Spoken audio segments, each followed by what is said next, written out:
Now let's turn to our Bae Eun-ji, who's standing by at our election wall, where she'll walk us through the exit poll results and voter turnout figures with the numbers visualized in real time.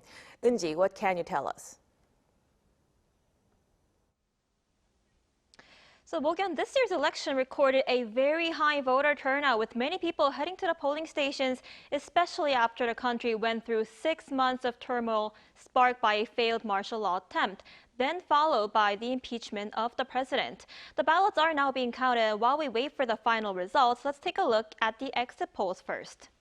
Exit polls provided by South Korea's three main broadcasters, KBS, MBC, and SBS, show Democratic Party's Lee Jae-myung is expected to earn more than 50%. People Power Party's Kim Moon-soo is expected to earn nearly 40%, followed by Reform Party's Lee Jun-seok with around 7%. Now, I will be bringing you updates on the election results soon, but before that, let's take a look at just how many people voted in this year's election. 79.4% of South Korean voters cast their ballots.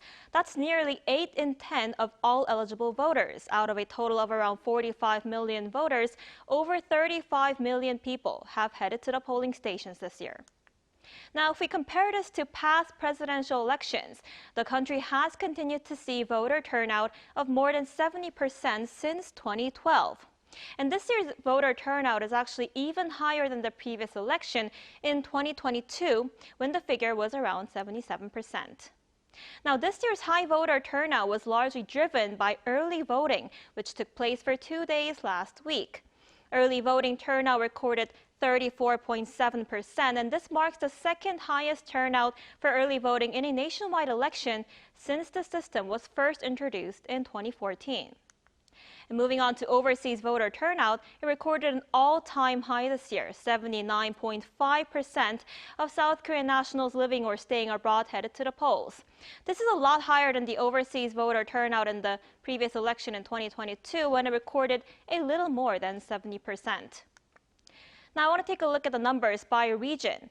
Gwangju recorded the highest voter turnout with 83.9%, and Jeollanam-do province recorded 83.6%, both liberal strongholds. Now, before we take a closer look at those regions, let's take a closer look at the capital area first, a battleground region, as this is the most populated area of the country, with a lot of independent voters that do not lean toward either the Democratic or conservative parties. In the capital city Seoul, voter turnout recorded 80.1%. Over in Gyeonggi-do province, this is where both Democratic Party's Lee Jae-myung and the People Power Party's Kim Moon-soo served as governor in the past. 79.4% of voters there headed to the polls. And in Incheon, 77.7% of voters have voted in this year's election. Now, to the middle part of the country, I want to go over to Chungcheong-do provinces. Chungcheongbuk-do province is showing a voter turnout of 77.3%, followed by Chungcheongnam-do province with 76%.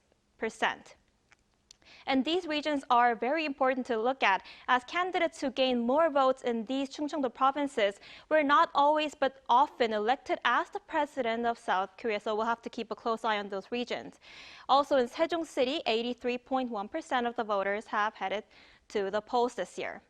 Now I want to go over to liberal parts of the liberal strongholds. Jeollabuk-do province and Gwangju and Jeollanam-do province is showing a voter turnout of around 83%. So you can clearly see that many liberal voters have voted in this election.